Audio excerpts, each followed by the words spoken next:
Uh, right, thanks. I'll be going ahead now to read on who Blessing Onwe is. So Blessing Onwe is a multi-award winning um sorry, please a minute.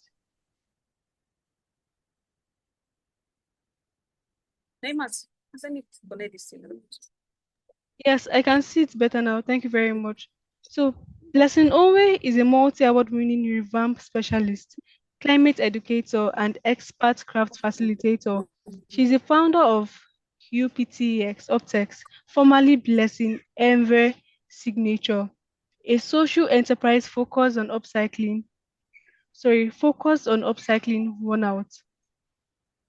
upcycling worn out fashion items and PET, that's PET bottles, promoting sustainable practices and reducing landfill waste and unemployment in Nigeria. She was recently invited by the UNDP on an all expenses paid trip to participate in and exhibit her upcycled products at the Global Plastic Innovation Program in Shenzhen, China. Through her academy, Optex Craft Academy, she has empowered over 6,000 community women, COP members, and students across the world with practical hands-on upcycling and circular design skills. With 8 years of experience as a revamp specialist, she has transformed over 20 tons of solid waste, ranging from worn out shoes, bags, PET bottles, and fabric of cuts into new eco-friendly marketable products. Driven by a passion for practical climate action, Blessing's mission is to make sustainability accessible, profitable, and empowering for communities across Nigeria. So I'd love to see our reactions and would as a welcome Miss Blessing Owe to take over the session. You're welcome, ma. Thank you so much. Okay, first of all, I would like to apologize for not being able to. Can you hear me? Yes, First I of all, can hear you.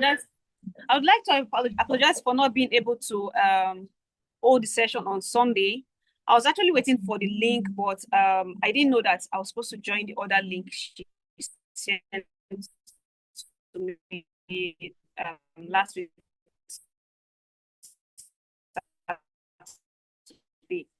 So I'm so sorry about that.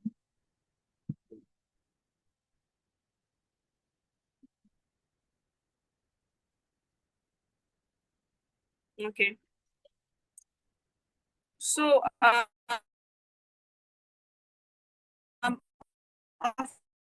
sorry for today's video of enterprise and like Blessing, my namesake, rightly introduced me. I own a social enterprise and it's called Uptex.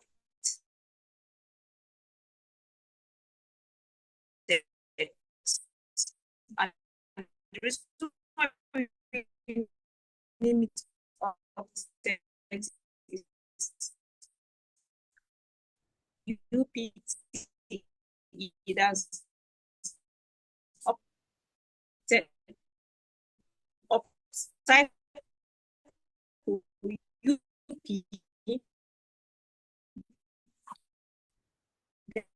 NTX with sex. So we upcycle that as Uptex. When okay, in my bio, we're known as Blessing signature. And as we continue this training, I'll explain why. So, what is an enterprise?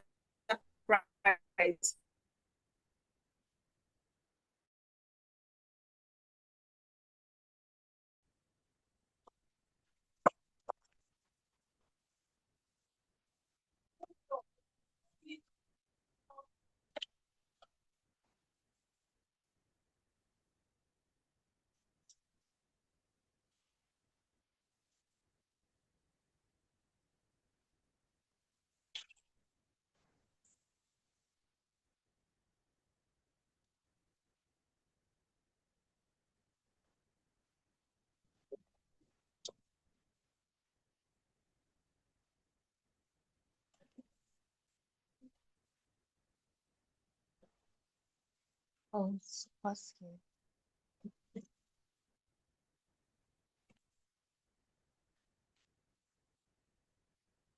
Wait.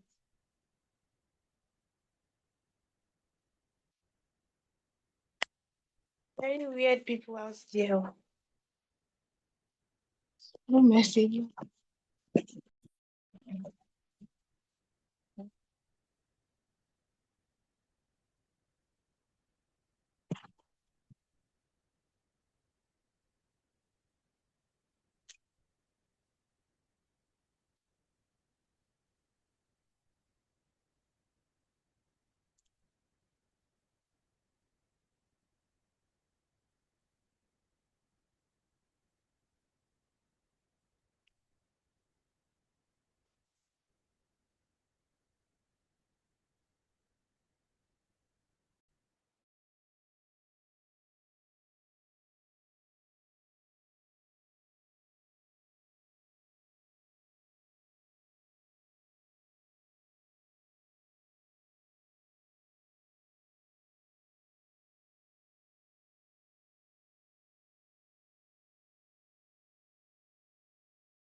Okay, well done, everybody. Please, our speaker is going to be back soon. I believe she has network glitch, which is going to be resolved soon. So please, let's hold on. Let's be patient. Facilitator is going to be back on the call soon. I think she's having a network glitch. Thank you very much. So please, let's still use this opportunity to reach out to our friends, those of us on the group. Let's reach out to people that our co-members on the group to join the meeting, to join the session because they don't want to miss the session. Thank you. So just be patient and then reach out to those who we know are not here. Even those you're not so familiar with, still let's reach out to them to remind them to join this session. Yeah, thank you very much, everybody.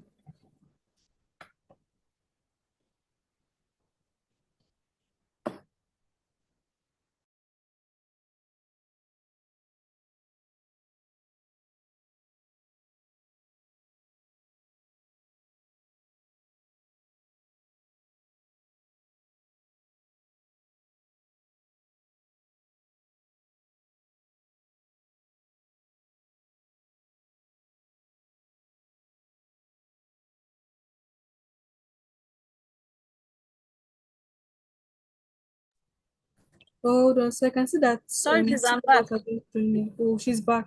Beautiful. I don't just know what's happening to MTN these days. Oh, but I'm tired. Sorry, I'll be sharing my screen now.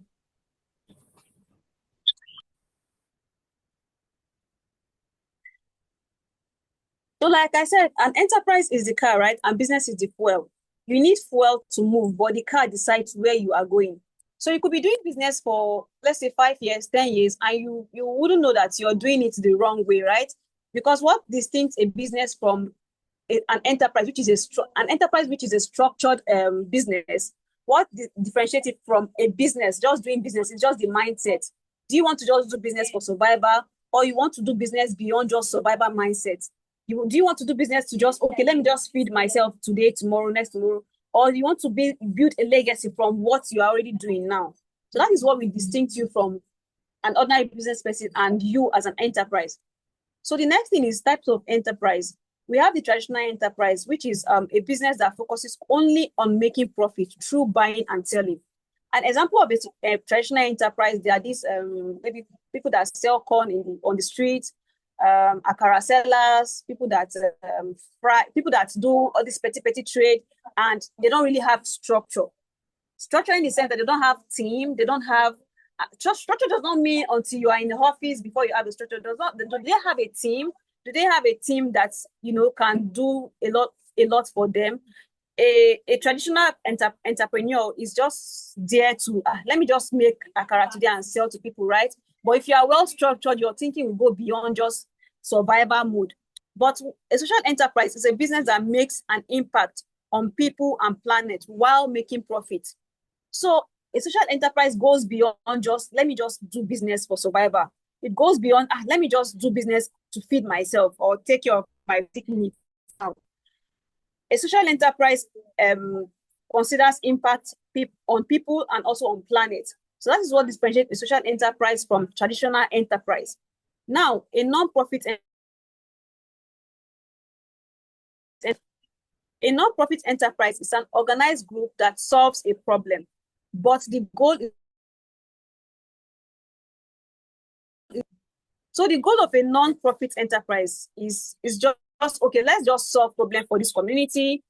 We don't want to make profit, right? They don't even have product to sell that will bring profit. They don't sell product or services to get profit. They just want to give back to the society. So now the difference between the three of them is that while traditional enterprise depends on buying and selling, when people bring money, they want to just buy and collect the money and then survive, right? The social enterprise goes beyond that. They want to create impact on people and planet while making profit. They don't just want to, make profits. They also want to make sure that the impact in their business is impacting people and also the planet. While a non-profit enterprise, they are an organized group, but then what they are focused on is just, okay, let's just impact these people. We want to just give back to society. We are not looking for ways to make money. Those are an enterprise like NGOs, non-governmental organizations, and then charity organizations. They just want to just do things for people, and they're not expecting profits. Like they're not expecting returns from what they are giving back to the society. So now, starting a social enterprise. If you want to start a social enterprise, which is something we are doing, which is as an upcycling brand, we are a social enterprise. So if you want to start an upcycling brand like us, or you want to start a social enterprise where you give back to the people, where you give back to the planet, and you also want to make profits while doing all of these things, you focus on these three pillars, which are people, planet, and profit. When you focus on these three pillars, that shows that you are a social entrepreneur. You want to do business, but you want to do it in a different way. You want to do it in a way that it will affect both people, it will affect the planet, and you are also making profit, because without profit, you can't survive. Meanwhile, a non-profit organization can survive only on donations, but they can't survive when they are not doing, and they don't have buying and selling, right? They don't do buying and selling, they don't make profit. They can't survive, but they only survive mainly on donations. So when that donation stops, that is where the business stops. When traditional entrepreneur, when they buying and selling of good stuff, that is where it stops. But social entrepreneur, it goes beyond that. You want to keep doing, even without, in fact, money is very important, right? But the money is not the key, it's not the core reason why you are doing business.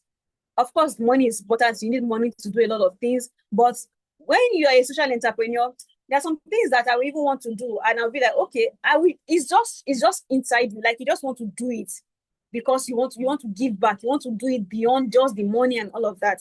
So that is what we differentiate it from a traditional entrepreneur and also an organization that is a non-profit.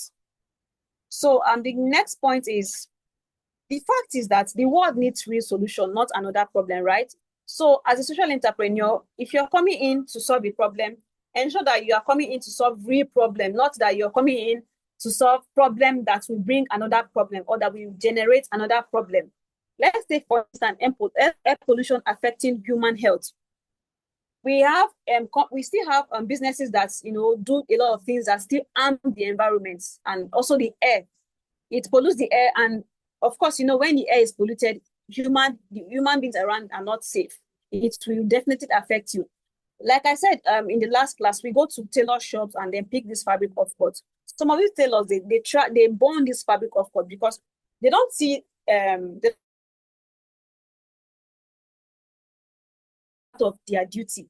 They just feel, I think it's also a mindset problem. They don't see the planet as part of their duty. They just want to sew clothes for people, make money, and life goes on. But a social entrepreneur goes beyond just, okay, let me just sew clothes. Of course, we make clothes too here. We sew clothes, we sew bags. But then what we do beyond just doing business is we don't just make sure that those fabric, of course, do not end up in landfill. How do we do that? We upcycle them. We use them to creatively repurpose other things so that they don't end up in landfill. And we do not burn them, because when we burn them, we are already violating the rules of social entrepreneurship, which says protect the people, protect the planet. No, impact the people, impact the planet, and also make profits. So what we do is beyond just business. We try to make sure that those fabric offcuts do not even go out of the shop. We have a bag for that one. And then another thing is water pollution harming marine life. We still have businesses that, in fact, like people that do oil mining and other things that affects the soil. If your business is affecting the soil, and definitely anything you do in the soil or you do on the surface of the earth is going deep down to rivers, it will just go through channels that even if you don't see them, it happens. If you go to landfill, you see all this waste. That is because the waste are not just sitting there. They are doing a lot of things in the atmosphere. They are like releasing chemicals, carbon emissions. And then even in the soil, they are also going down, deep down. And through the process of going down, they're also channeling themselves to the nearest rivers and oceans. And all of this affects marine lives, right? It affects our fishes in the river. It affects even what's it called?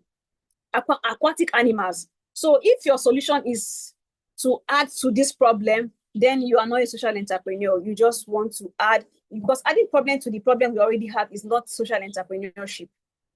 Another thing is soil pollution, reducing land productivity. Yes, when your activity is affecting the soil, of course, it will reduce land productivity. It will reduce the number of maybe, let's say, this area is meant for farming, and your activity is affecting the plants. So definitely that plant will not grow because your activity is already hindering the growth of that plant. So whatever we do, it affects the environment, it affects the air, it affects everything in one way or the other. But the thing is, we don't really know how far it goes. We just know that yes, it does, but it goes a really long way. And the only way we can reduce it is to play our part as a social entrepreneur. Play your part. This image here shows that this is deforestation, cutting down of trees, right? And you know, there are organizations that encourage people to plant trees, because when you plant trees, it protects a lot that people do not even know. So people do not really know that planting trees. Do you know that even being in an environment where there are trees, it's terrific in itself. Chocolates of, going to big wider places where there are trees and vegetation, all of that, it makes you feel fine. It makes you feel okay. Of course, there are areas that are for maybe for building and all of that, to construct your building and all of that. But one thing we are trying to discourage is this deforestation. It affects a lot. You go to states like Jos, Plateau states, and then you feel the weather condition in that place is really, really cold. It's cold, right? But when you come to areas, places like Abuja is becoming hot these days. That's because we don't really have trees around. And there's a way this tree prevents sun from, hitting the head and all of that. But all of these activities are really affecting the environment, affecting Earth, Mother Earth itself, if we are not taking care of what we're supposed to do.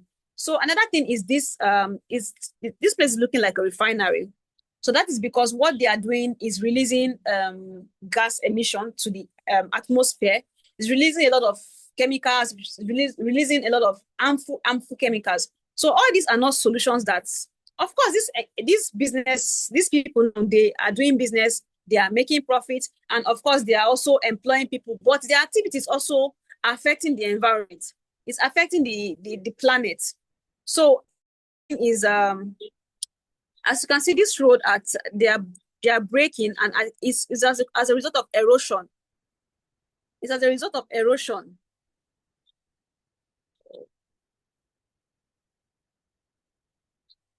It's as a result of erosion. So all of these activities are what we are trying to reduce. That is why we have the SDG goals, which goes a long way to they're trying to reduce all of these things in not only in even US or wherever it started from. They're trying to do it globally. It's a global goal. They want everybody to act according to these rules. SDG 1 to 17. It's not just there for decoration. It's for us to act accordingly, so that when we do this, at least to reduce the gas emission, it will reduce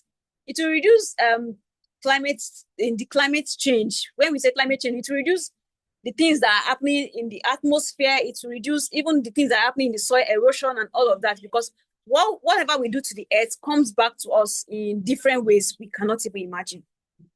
So the next point is reduce, reuse, recycle, and upcycle. So these are mantra of circular economy. These are what guides production and consumption. The circular economy is a principle that guides consumption and production, right? So when a social enterprise exists, they try to reduce waste. When they exist, they try to reuse items. When they exist, they try to recycle. And when they exist, they try to upcycle. And that is why a social enterprise will beat every other enterprises, because it is what tries to solve the core problem of circular economy. So number one is reduce waste production. The solution you are trying to bring to the market, will it reduce waste production, or will it increase to the number of waste we already have in the landfill, which is not something we want now, because it will really go a long way in affecting us. And this is the only this is the only planet we have. And then another thing is, will your solution reuse materials whenever it's possible? Is your solution, that thing you're trying to do, will it reduce reuse materials? I have a friend, his name is Abba Emmanuel, and what they're doing is organization. The name of his enterprise is Waste to Wealth. And what they do is part of the things they do is they make lantern bulb lantern.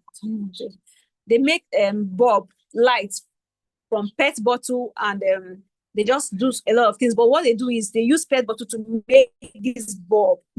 So they go to schools and then they distribute this lantern. So you could just check them on LinkedIn and Facebook, Waste to Wealth. So what their solution is doing is they reuse material whenever possible. So they thought of a creative way to reduce plastic pollution, which is mostly caused by PET bottles. So what do they do? They brought a solution that's helped to reuse these materials we have littered all around our environment. We also do the same thing, but we also reuse materials, which is, if talking about PET bottles, we also reuse PET bottles. But what we do, we creatively upcycle them into, like I said the last time, keychains, brooms, PET bottle, earrings, bracelets, and every other thing you can think of. So we are still trying to innovate on more solutions on how to reduce this plastic waste. And we can't even do it alone. We need other people to join us. So that is why we are encouraging people to make their business more like a social enterprise, so that it will reduce this waste, and then it will also impact in the life of people around them. So another thing is recycle or upcycle to conserve resources. Yes, if we are trash our PET bottle or even the fabric off cut, that means we are not trying to conserve the resources, because what this thing does is that when you trash these items as discarded, and then you go to the market to buy raw veggie materials, that means you're not even trying to manage the ones you already have in at your disposal, right? You're not trying to manage it. You're not trying to conserve your resources.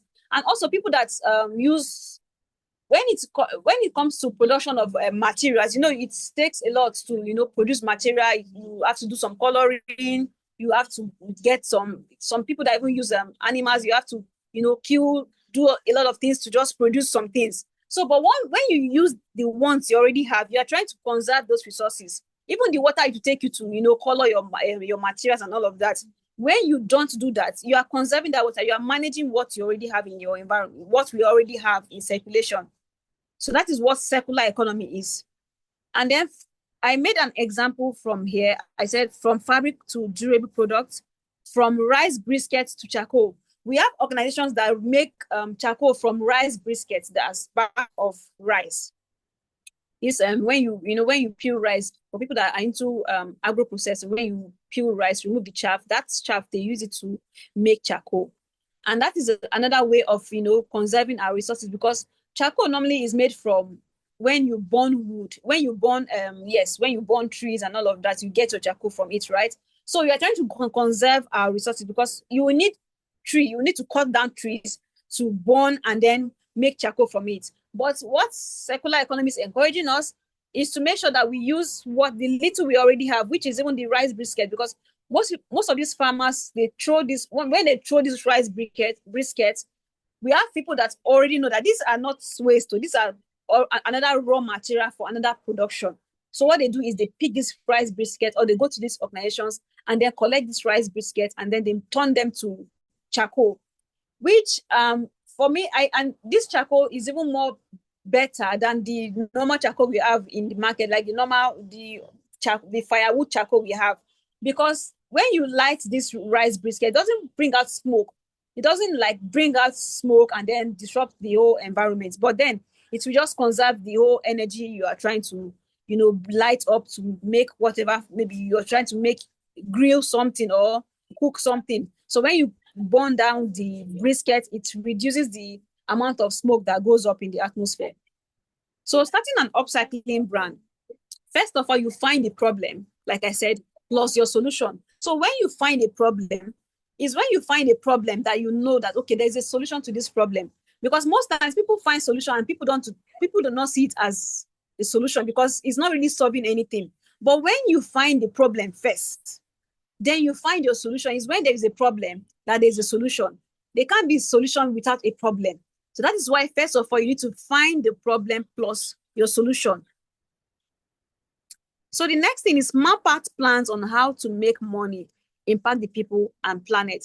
Because a traditional entrepreneur just want to make money. So I'll just buy this masking tape and resell. That is because I just want to do buying and reselling. But a social entrepreneur goes beyond just, I want to make money. So what do? You map out plans on how to make that money. When your solution comes, is one thing. But another thing is, how do you map out the plan to make money? Because you're not just in business to let me just be creative and then do buy. You are there to establish something very sustainable. You are there to build an enterprise that will even stand beyond 50 years, 100. You are there to, you really want to make an impact. You really want to do a lot. So you can't just be thinking beyond. You can't just be thinking within, okay, let me just make money to survive. No, as a social entrepreneur, you think beyond that. And that is why when you are thinking of how to make money, you should also think of how to impact the people and planet, right? As a social entrepreneur, think of how to impact the people and also the planet. And one of the ways to impact the people is how to give back to the society. I'm not saying go out and do free trainings and all. You can even start with free training, right? But then do something that will even still sustain you. When you go out to give back to society is one thing. Another way to give back to society is when you bring in people to, work for you, which is like employability. You're trying to employ people to work in your organization, right? Like for us, we have 2 staffs in the office and we have 4 technical staffs. So the 2 staff in the office, they are here to, carry on with the missions that we have. They are here to, help us achieve our goals, because the goal is even beyond us. It's a global goal. So they are here to help us achieve our goal. But then if we don't make profits to pay them their salary, there is no way we can sustain this business. If we don't make products to sell and then, push those products outside the market, there's no way we can make money.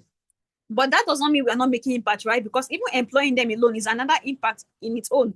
You're trying to reduce the number of unemployment rates in Nigeria. And for the planet, we're trying to reduce the number of waste we have in our environment.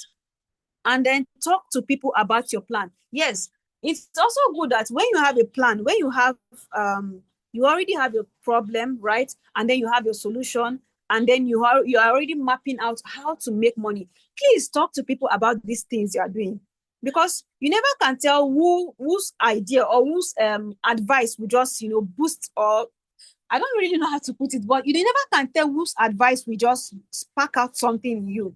It will just spark up something in you that even you did not even think of. So when you talk to people about your plan, There is a way they make it more easier. When you talk to the right people, permit me to say the right people about your plan, there's a way they will help you restructure your plan and it will just fall in place. It will fall in line, right? Another thing is register the business. When I started Uptext, it was not Uptext. And when I started Blessing Onwe Signature, it was not Blessing Onwe Signature. Okay, I think I need to slow down from here so that you really get the point. When I registered Uptext, it was Blessing Onwe Signature. But when I registered before I registered Blessing Onwe Signature, I had Onwe's Design. And that was not a registered business. In my mind, I was like, let me just look for a very sweet, simple name. My middle name is Onwe. So I said, okay, let me just look for Onwe's Design. It was just like, I really love my name. So I wanted it to, I wanted my business to carry my name so that, yes, Onwe's Design. And when you're introducing me, like Blessing Onwe Signature and Blessing Onwe Onwe, right? So, but then it didn't work out well for me because when I needed to do something, I think it was a grant. So I could not because you need a registered business to pursue grants. So I had to go for business registration. But then where the problem started was when they searched for the name, because when you go to CAC, they will search for your business name, and then when somebody else is already using that name, they can't even register you. So the mistake I did was I was like calling my business name Onwe Signature, but I did not register it, and which is a very big problem. So when I did not register it, and then the opportunity for the grant even passed, but then I was still in the process of trying to register the business, and the business name was not available, Onwe's Design, because somebody was already bearing EVA. And then when your business name sounds like somebody else's business name, or when the spelling looks alike, of course, when the spelling looks alike, there's a possibility that the pronunciation will sound alike, right? So we even have Ever Water, we even have Ever Soap, wherever, and I think we have another Ever Design outside the country. But then the Onwe's Design, they did not accept it because the Onwe, somebody else, even in Nigeria, had already started using that Onwe's Design, that Onwe itself. So the apostrophe S was not something that we distinct the name at all. So we didn't register, we could not register it. So I then came up with another name. I made another second mistake. I came up with another name, Blessing Onwe Signature. Like I said, I really love my name so much. So I really wanted my name to still be in my business.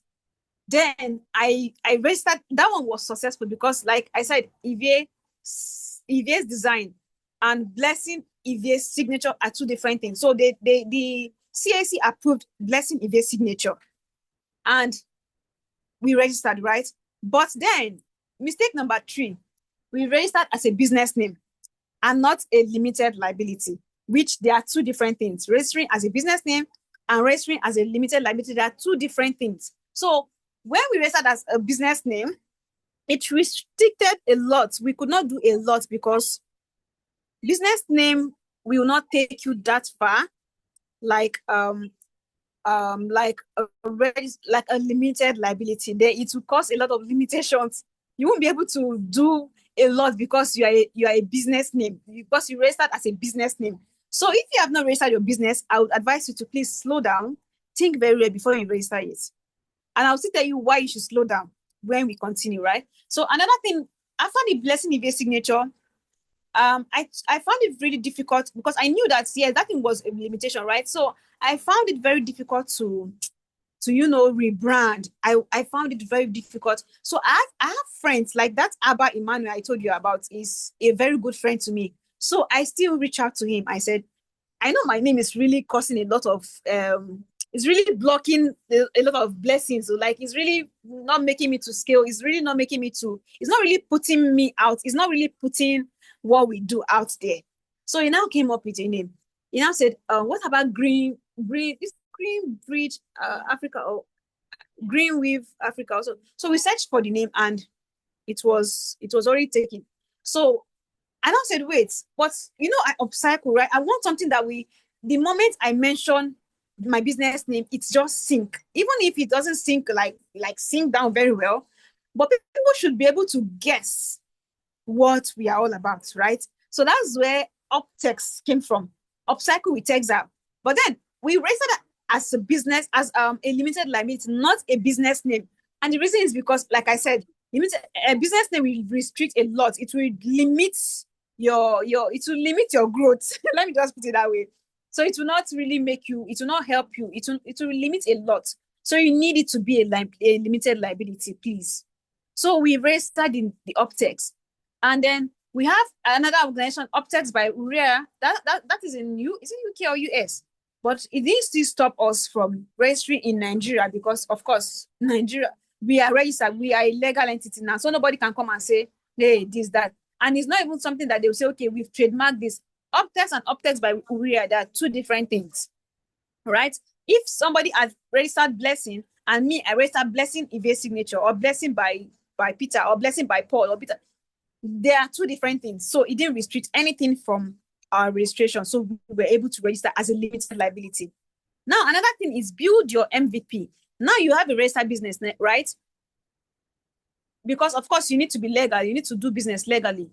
Then another thing is when you build your MVP, that's minimum viable product. That is like you have, let's say I have earrings.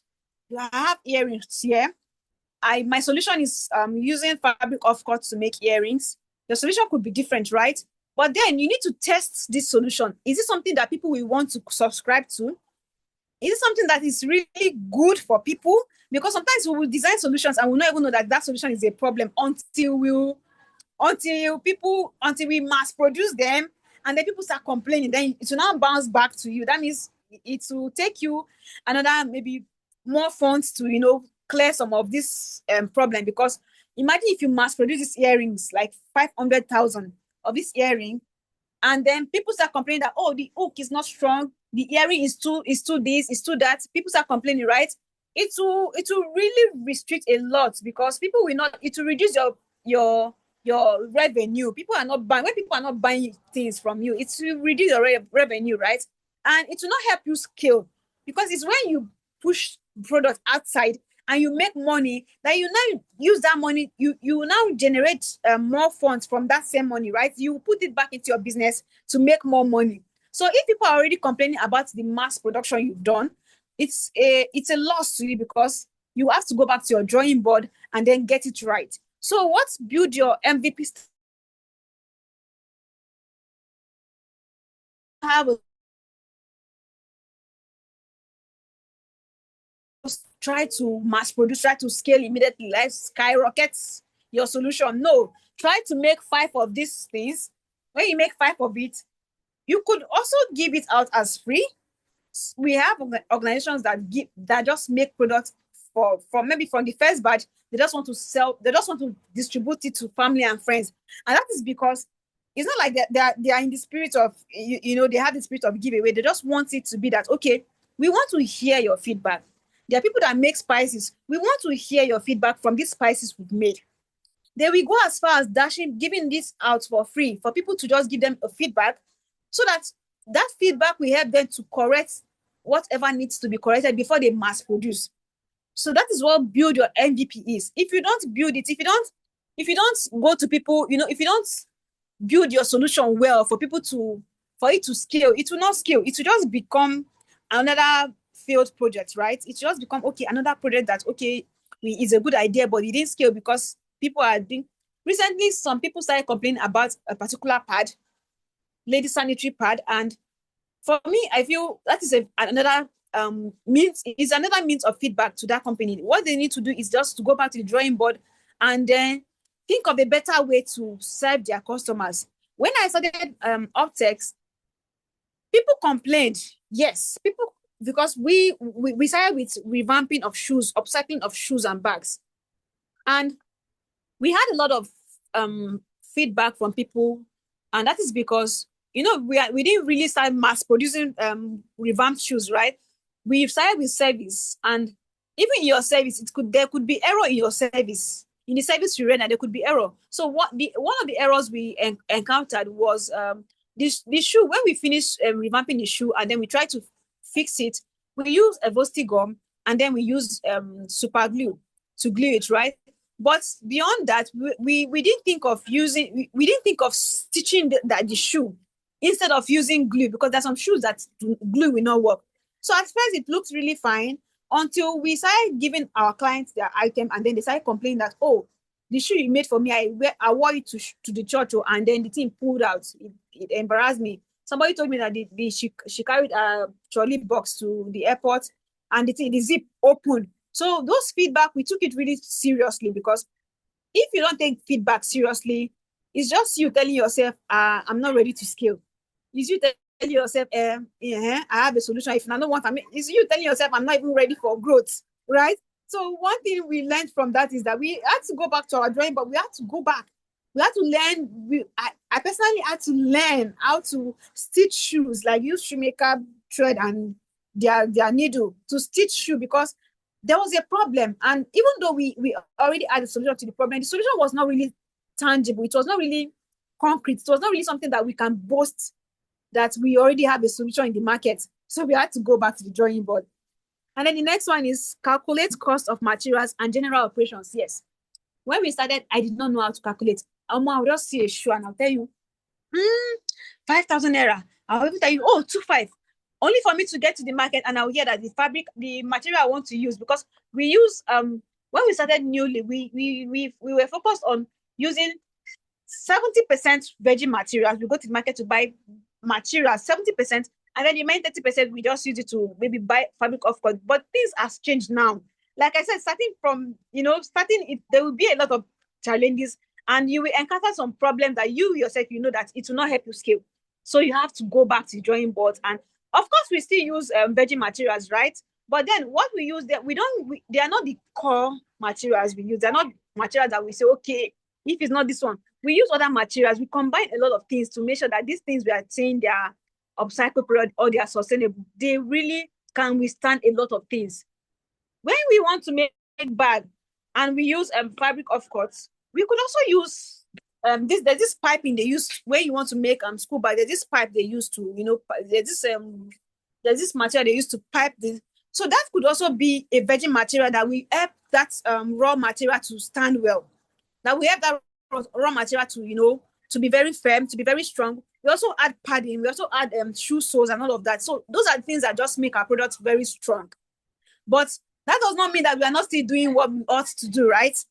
And then what we did is we started calculating our costs. You can't just tell a customer that this is 1,500, and then you go to the market and then you buy a material for 1,200 naira. Then what will remain? 300 naira. In fact, minus 300 naira, because you already have, you also calculate your transportation. When you want to go to the market, you calculate your transportation, you calculate a lot of things. So if you charge a customer 1,500 and your cost of material is 1,200, you might end up using extra money for transportation, because of course 300 naira cannot take you to town. If you want to go and buy a materials from maybe Wuse Market, for those of us that are in Abuja, if you want to go and buy a material from Wuse Market or even Suleja or any other market, you can't leave Duse Alaji to Suleja with 300 naira. So when you want to start a social enterprise, make sure you know how to do your costing well. Make sure you know how to, before you even tell your customer that this is how much I will charge, make sure you tell them, please, let me go to the market, know the materials, or I have a contact in the market. Let me ask them how much the material costs before I will give you before I will give you price for what to cost you to make this bag or revamp this bag. Don't just start with, okay, you see the bag is a simple solution, and then you just tell them, 1,000 naira, because you just feel it's something that you just sit down and do. Do you know that your time is also part of something you should be calculating as your cost? Of course, when you calculate your time, you know that that 1,000 naira is small, because I would have done a lot with this time that I'm doing, instead of doing a job for 4 hours just only to get 1,000 naira from that job. That is not a sustainable enterprise. You're not trying to build something that will scale. You're trying to just build for survival. So you calculate cost of material and general operation. Another thing, you create your brand visual identity. Yes, people should know you with something. People should know what you are doing. People should know that, okay, for me, when people hear Blessing Onwe, what comes to their mind is, even before I mention my brand, that's upcycling babe, or that's sustainable lady.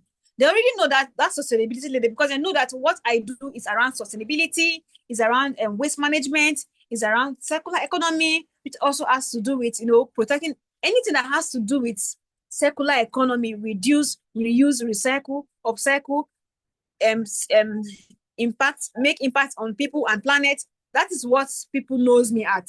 People know me for, right? Then when people know, and when people hear OPE, they know what OPE stands for. They know what they do. They know that, okay, they are a fintech company and this is what they do, right? When people hear which other organization should I call? When people hear Two Lion, they produce machines, right? When people hear Two Lion, they know what they do. So your brand visual identity, people already know what you do. And even beyond the visual identity, what another addition to your visual identity is what you already created in the mind of people, which is under branding and logo and business name. What you already created in the mind of these people, even before they see you as the founder. Your vision, your business should have an identity on its own, even before you. And there's some people that even have a different identity from their business, which is still fine, because you and your business, you are two different entities. You are not the same thing. You are not the same people. They can sue your business and they can sue you personally as a person, right? So your business and you are two different people. So create your brand visual identity. Don't post on your people don't want to see today you post bag making, and then tomorrow you post what better example can I give now?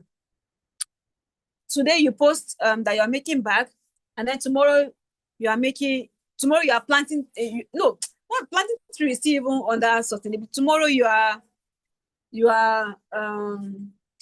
tomorrow you are trying to invent CCTV.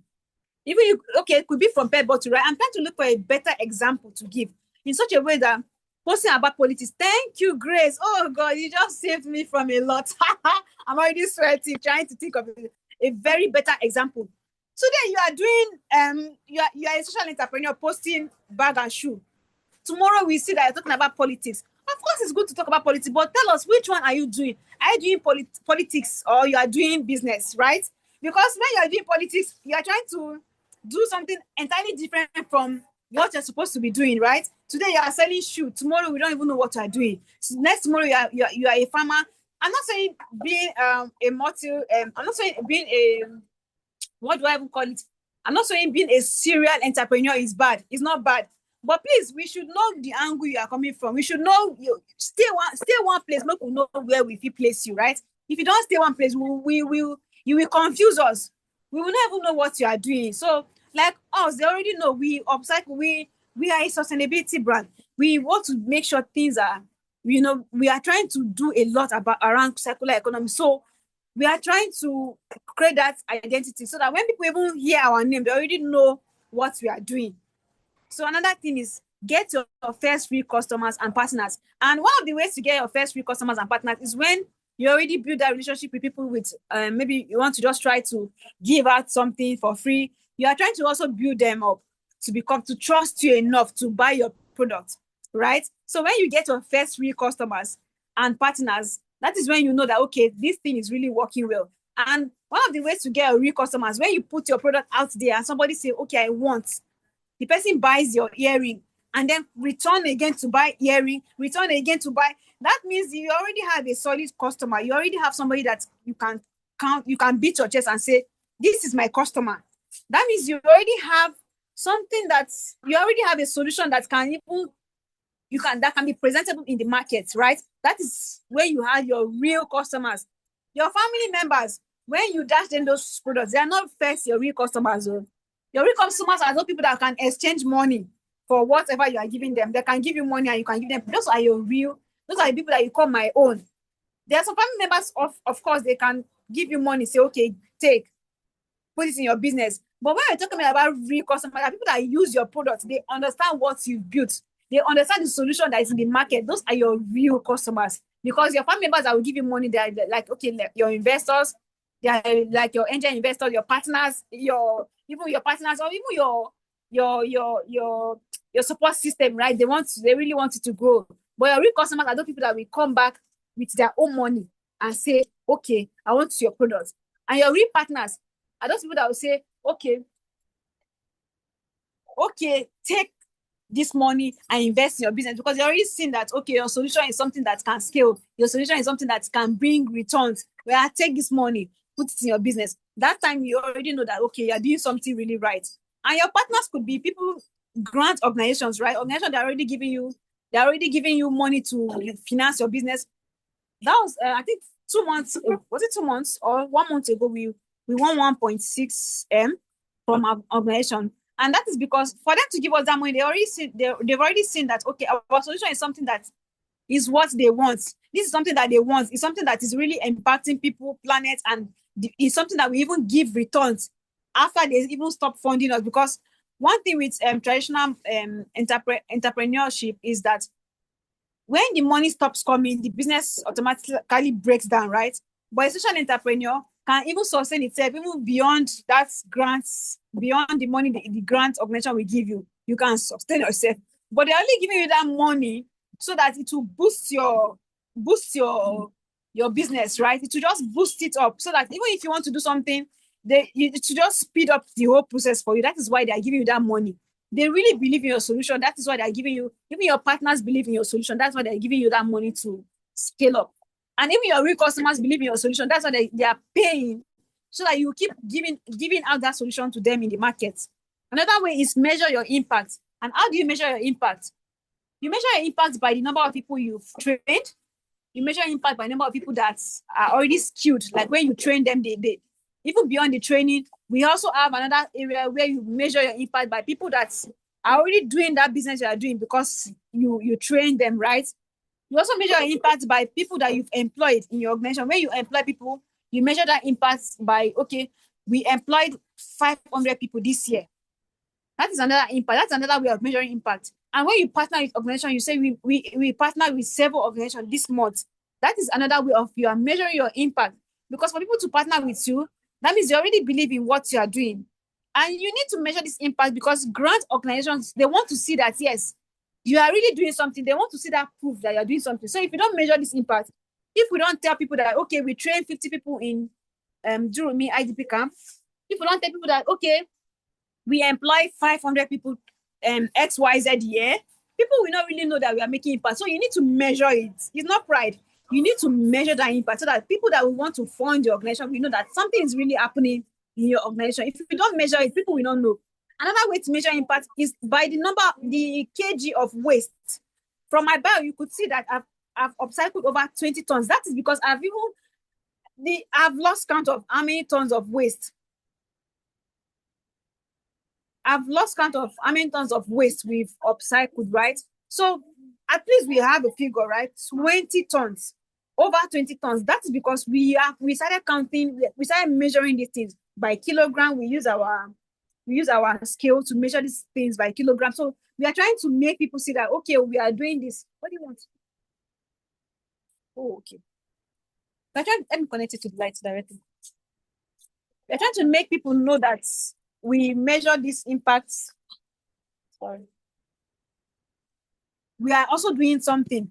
We are also measuring this impact as we are doing it. Yes, thank you. So now let's come to branding. Brand is, like I said, brand is what, I talked about visual identity, right? Which is under brand, logo, and all of that. Even the story you tell is part of your visual identity.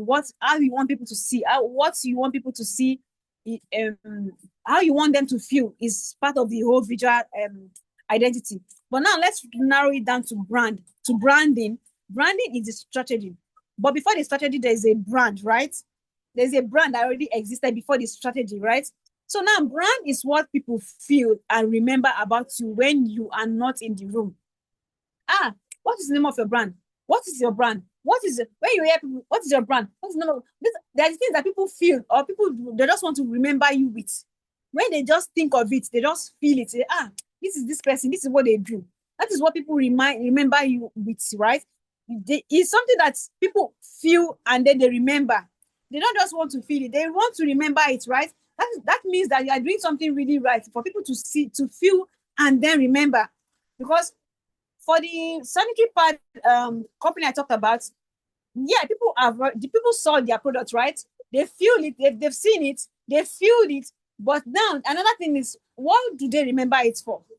What do they remember it for? The complaint is another good way of, giving them feedback. And then I hope they don't even sue whoever called them out. I hope they just go to the drawing board and then do the right thing. Because the last time that somebody called an organization out, I think I've forgotten, but I think they sued her. Did they sue her, or they tried to sue her or something like that? It caused a lot of commotion online. And that's because I feel, even though, yes, it's okay for you to tell people, because they didn't really, what is this? They didn't really take the feedback as a feedback. They took it as she trying to, tarnish their image. So your brand is what people feel and then what they remember about you when you are not in the room, right? And make sure that whatever they feel about you or remember about you is something that will actually bring them back. Because if it's a bad feeling and if it's a bad memory, people will not want to come back. That is why you need to build a brand that will really stand out. Build a brand that people will trust. If your solution is not something that people will trust, before you know, what they will feel and what they will remember about you, it won't be too nice to you. Like, it won't be nice at all. Bad feedback, there's a way bad feedback affects a company. It will really affect you when people do not feel you in the positive way. When they do not remember your brand in a positive way, it will really affect you as a brand. So, and then what is brand asset? These are things your brand own, right? Your logo, the things that your brand own. Your color, they are the things your brand own. Your packaging, they are the things your brand own. So when people see your color, your logo, and your packaging, they already know, this is from Optex. They already know, this is from Chanjadati. They already know, this is from Loops Innovation. They already know that, okay, this is from this organization. Because when they don't see your branding, there's a way once you see purple pad, you already know where the name of the organization, you already know who they are. When you see Maggie container, the package, the nylon for Maggie, Star particularly, you already know that, okay, this is from Star. So even if they close your eyes and open it, and even if they just put this in your face, okay, don't forget it tomorrow. So if they put this in your face at a glance, like, just look at it. Immediately I see it, I just know that, okay, this is from this company, because I already know this. I already know they already created that feel and the memory in my head that the moment I see them, I already know who they are and what they stand for. I don't even need somebody to tell me about. I don't need somebody to tell me about OPay when I see their PO and maybe their debit card. Even beyond the fact that they already have their name, which is even part of their identity. But even if you claim the name OPay on the card, we already know whose logo is this. We already know whose colors are these. That there's a way a company will design their logo and the color. You already know. So your brand identity is your logo, your color, and your packaging. And then make sure that these things are in line with what you are doing. We, as a sustainability brand, one of the colors you should take notes of when you want to make your logo, or when you want to start making your packaging nylon, all of that, is your color. A sustainability brand cannot, like I said, we made a lot of mistakes. Please look at the difference between this Optex and BES. BES is looking like, I don't even know what to call it. BES is red, white, and blue. I don't even know what came to my mind. In fact, thank God for thank God for growth. Imagine blue, white, and red. Then what is that? Is this a? I don't even know what to place. I don't know where to place BES. In fact, I thank God that we now have Optex that makes us stand out. As you can see, we use green. You could also use another example is this what's it called? The screen I'm sharing to you, right? You can see the I used with on the. Please give me word. Somebody's laughing at me. You could see green, sky light green, army green, Ferus green. Green stands for growth. Even agricultural firms use green. It stands for growth. Green stands for sustainability. Something that can withstand a lot. It can withstand time. It can withstand weather. It can withstand pressure. It can growth. So Optex is giving me joy because everything is giving. Optex is giving, right? But please, this Blessing Onwe signature, I don't know what that one is giving. But let's just say it's giving another vibe, but it can't be a sustainability brand. It's giving a different vibe, please. So please, before you do your logo, make sure you know what you are doing. Before you combine colors, don't do rainbow color and bring it and tell us you are a social entrepreneur, you are a sustainability brand, and what you are doing is circular economy. And please, we will laugh at you because people are already laughing at me. Your packaging, make sure your packaging. For now, what we do, we use nylon, right? And there is a motive behind that nylon, and we make our customers know why we use nylon. We use this packaging nylon, and that is because, yes, we also use we have brown papers, we have nylon, right?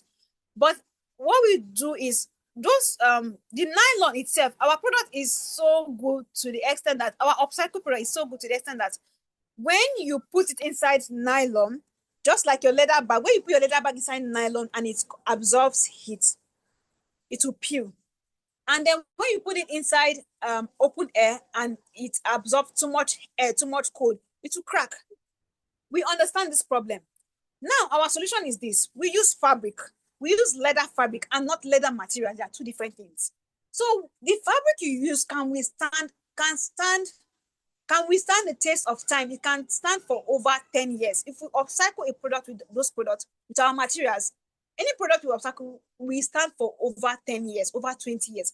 And that is because we are very sure of the materials we use. So now, coming down to packaging, we also give people the nylon because we educate them. Please, this nylon we are giving is not for you to just remove your packaged, your upcycle product and then trash it. Please. Because part of building a brand is teaching your customers how to use some of these things. Yes, it's teaching your customers how to use these things.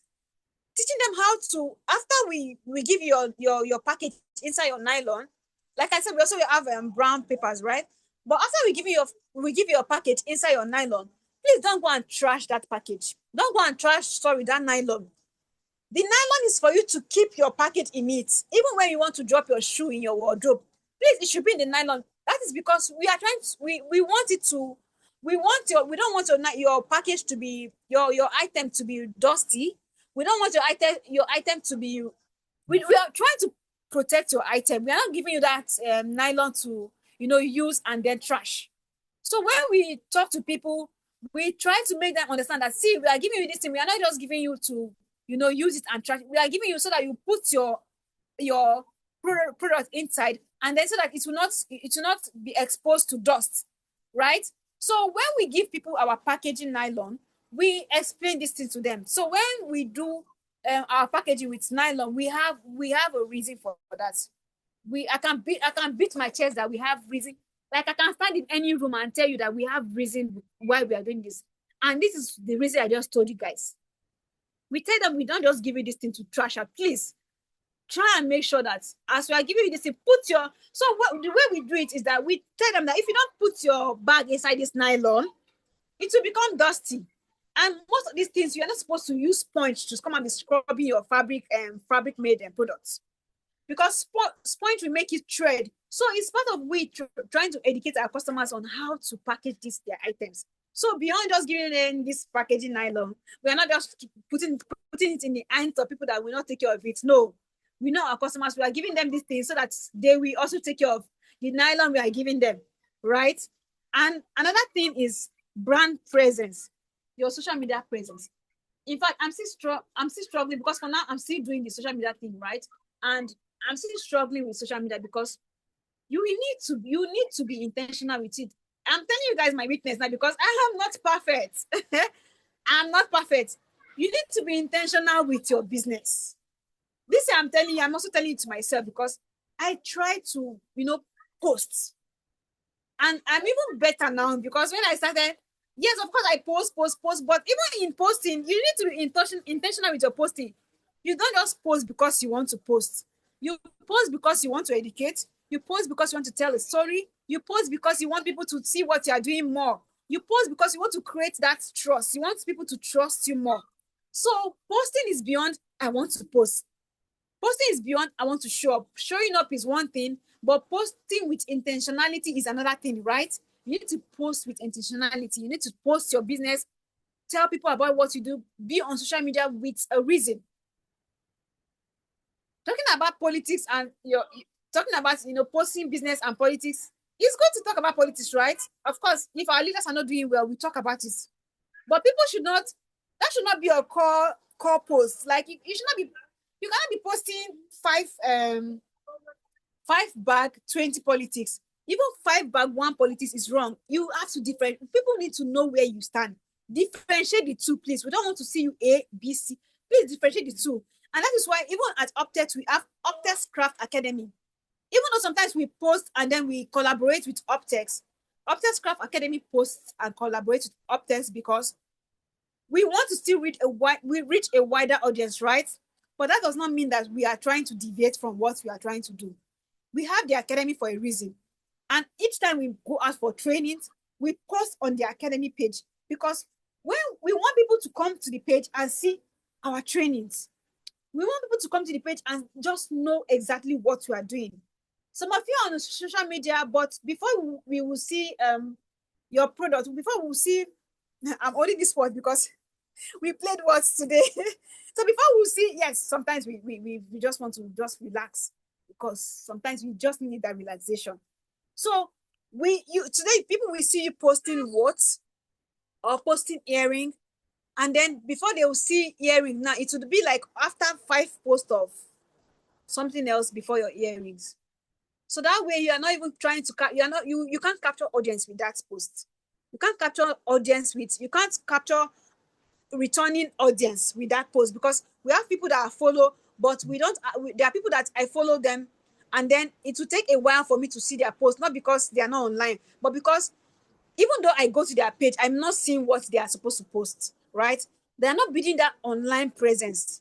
They're not building that online presence that people will just easily see, and then they will just know what you are doing. If you still post if you still post like maybe your 5 posts, your first 5 posts are business, then your first 20 posts are something else, and then another post, that is like you are still trying to confuse your audience. You need to be intentional about what you post out there. And another thing is you cannot be posting about something and then you post something, another opposite thing from what you are posting. That means you're trying to cause confusion. You're trying to confuse your followers or confuse your audience. Yes, you're trying to confuse your audience with what you are posting. They don't even know where you stand. Today you say it's not good to do this, and tomorrow you are posting something else. You say it's not okay to do this, and tomorrow, so you are just trying to confuse people, and people that way you're not even trying to give us who we are not really soaked in on who you are. We are not really getting who your full self. We are not really seeing your identity online. So that is a very big problem. It is a very big problem. That is why I even encourage people to please separate your. Recently, I just had to create a different account from a personal account. I didn't want to have plenty social media accounts, but I just noticed that okay, it's also very good that you have a personal account from your business account, because there's some things that I want to post on IG and I can't post. There's some personal things I want to post on IG. Like my personal, maybe I go out for events that I want to post on IG, but I can't post it on Optex because Optex, what we are doing at Optex is not, you can't go for one bear, except maybe you rock your accessory and then you want to link it up to the one bear you do. That is a different thing. But sometimes I want to just talk about myself. I want to, like I said, your brand, yourself, you are different from your brand. Sometimes I want to post about myself. And I noticed that Instagram is restricting that post because I can't even post on Optex as myself. I need to separate the brand from myself. So I had to create Blessing Onwe on Instagram. That one is separate. But then Optex keeps, we still post on Optex because yes, we are doing something, and then we post, and we post with intentionality because we want people to see what we are doing. Another thing, we post on Optex, but then we post on Optex Craft Academy because we have an academy that when we go out for training, instead of people to see plenty product, plenty training, we have to separate it so that people will go for, when we want to see our training, just go to Optex Craft Academy so that you will see all the trainings we've done. So that way you'll be able to just pinpoint what you want. It will even help you as a brand. People, when they see what you already have on your platform, It will help them to decide, okay, I want to do this with these people. I want to do that. But if you don't, it will be very difficult for them to decide. Another thing we're trying to work on our social media handle is our about to, like I said, we rebranded. So we had to delete I had to delete a lot of things. I had to change a lot of things. So we are still trying to, grow our presence on social media, because we want people to know that we are rebranding. We have already rebranded, and this is who we are now. Our goals are still the same, our visions are still the same, but our identity was a bit shaky. So we had to, make that small adjustment so that people will really know who we are. And rebranding to Uptest really helped us a lot, because there are some grant opportunities that when we apply for, and when we apply for this opportunity and they see Blessing the Basic Nature, it makes them feel like, okay, there are some things that even people will not tell you, but we already sense it. Of course, we have brain. We already sense it that, oh, this is why we didn't get these grants, because the name sounds like all these traditional entrepreneurs, people that want to just make money to, they want to just do business to make money. It is not a limited liability. Like we say, because we have people that, yes, they have their name as their brand, right? As their business name.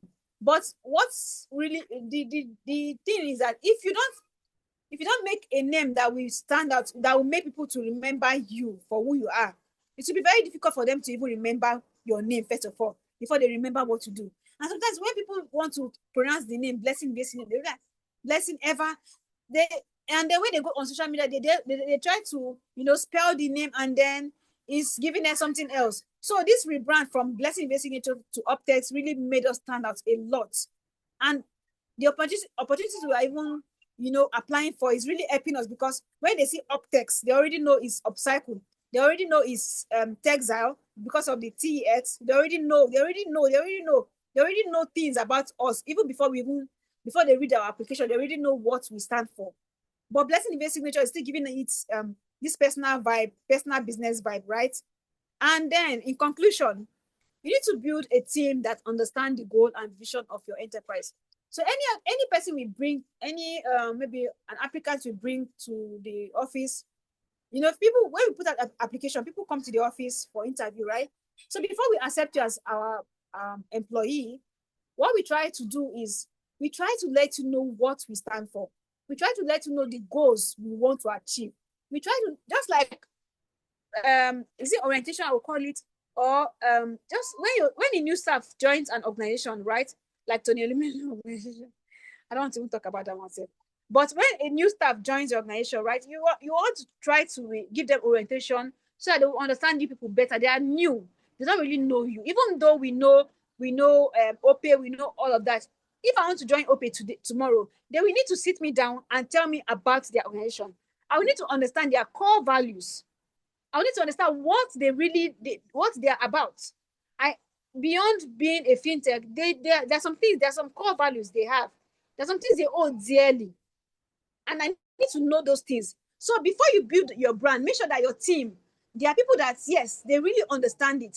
If you come to my organization, you say, if I want to employ you and I tell you about what we do, and you don't believe or you don't accept the fact that we turn waste to wealth, and you feel you don't belong here, we can't take you, because you will not drive us to where we want to go. We can't hire you, because you will pull us down. Even when we are trying to scale, you will try to pull us down, even if it's not intentional, right? But you will try to pull us down because you don't really understand what we are in for. You don't understand what we are targeting. You don't understand our goals. So it will be a very big problem when you employ people, or when you bring a team of people that do not really understand what you stand for. They don't really understand what they stand to gain when they work with you. When they don't really understand what is in for them, or what is in for them to be able to achieve the organization's goal, they won't be able to achieve. They won't be able to help you scale, because they are not. Both of you are just two different people trying to understand, so they won't really help you. That is why some organizations, they just try to send some of their staffs for training, and not even really staff. They try to do like 6 months training for their incoming staff first before they join properly, because they really want to be sure that they align with their organization's visions and goal. So another thing is, please don't build alone. Like I said, I now have a team, right? But years back, let's say 5 years ago, in fact, our first 2 years into the business, 3 years into the business, I didn't have a team. I didn't have a staff. I only had people, family members that were able to, support me when I'm making this. I have my sisters around that would help me to, do this, do that. Yes. But I didn't really have people that I can say, okay, because my sisters, when they help me, they are not really there. They're not always there, right? They could just help me today and tomorrow they are not there. When they help me today, tomorrow they get admission and they leave.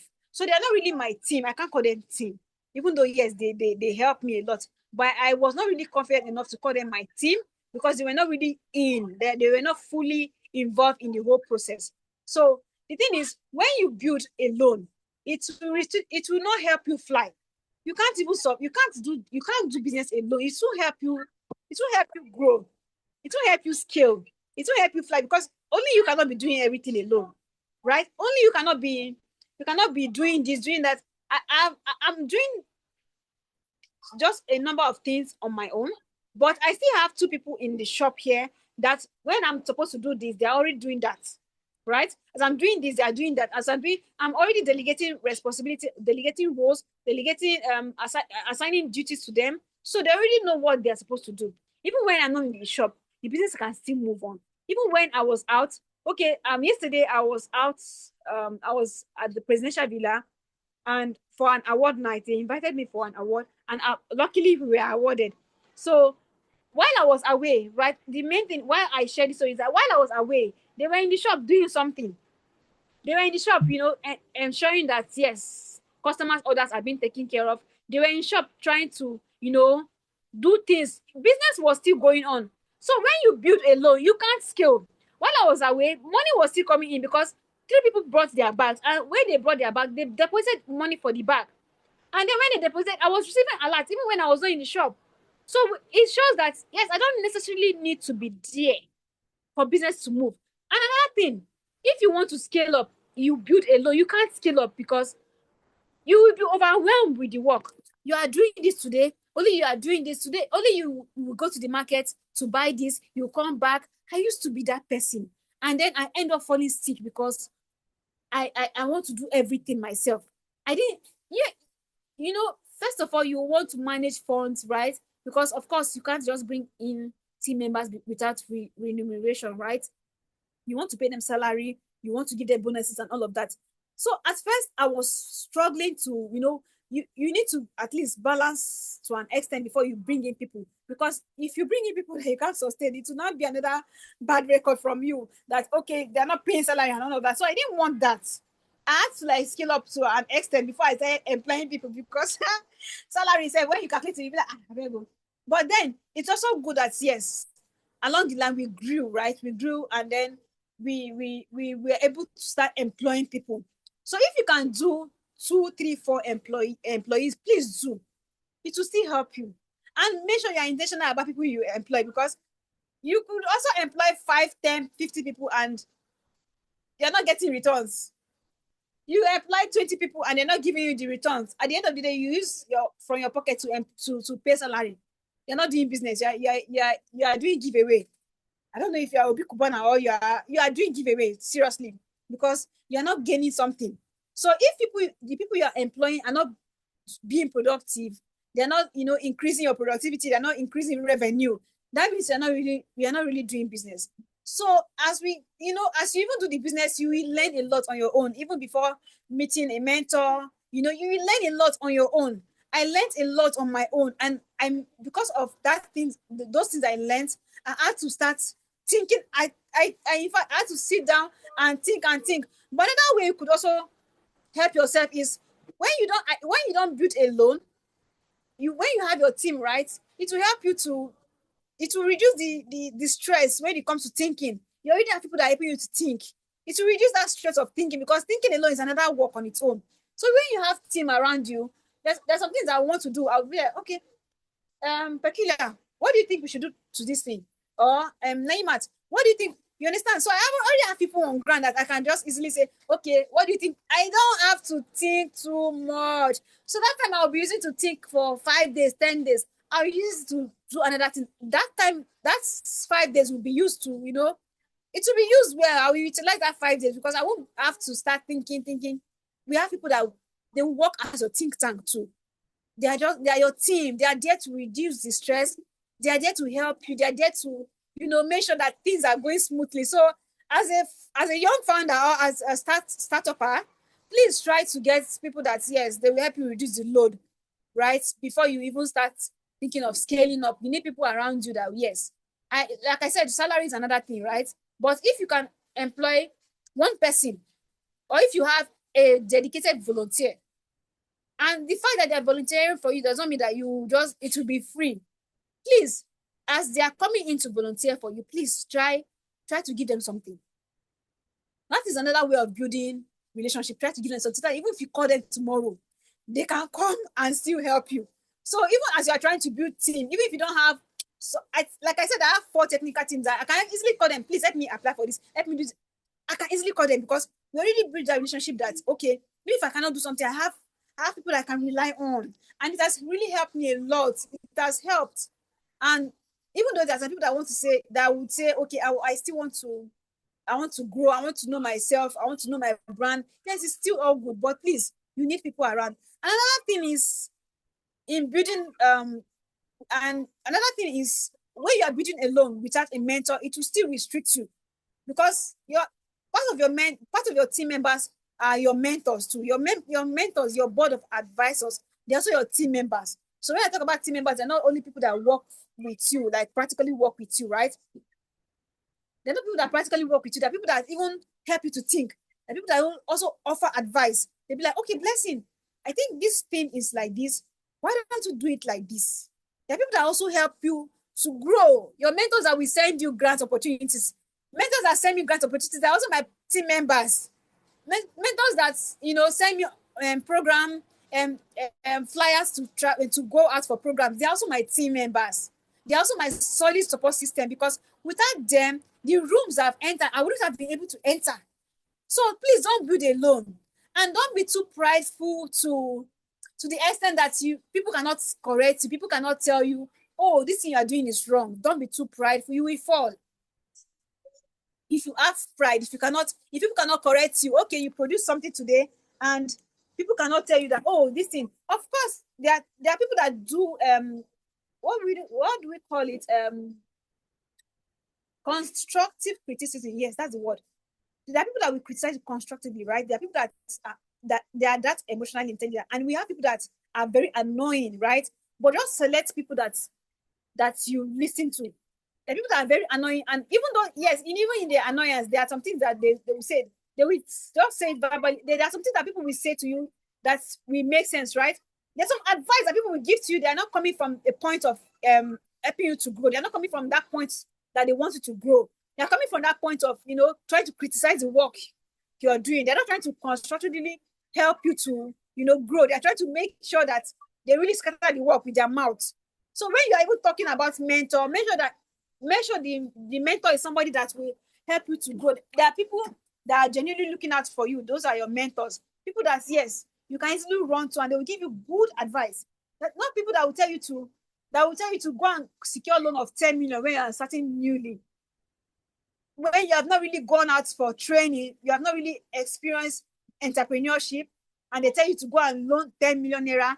My dear, that 10 million enter your hand, you will use less because you don't really know how to hold that fund. You don't really know how to multiply that fund yet. 10 million naira is not 10,000 naira. So if you have people that will advise you to, you're starting big. Oh, wow, that is great. Please go and buy, go to the bank. You have a land, right? Go to the bank with your collateral. Go and collect 20 million naira and start up this thing. My dear, if you are not grounded in that idea, if you don't really have team members that will give you good advice, and you take advice from somebody that you feel wants you to just scale up, as you are going up, you fall down immediately because that advice will not help you grow. Sometimes I really thank God that to an extent I started from nothing, right? There's a way this starting from nothing will reshape your brain. It will reshape your thinking. It will help you.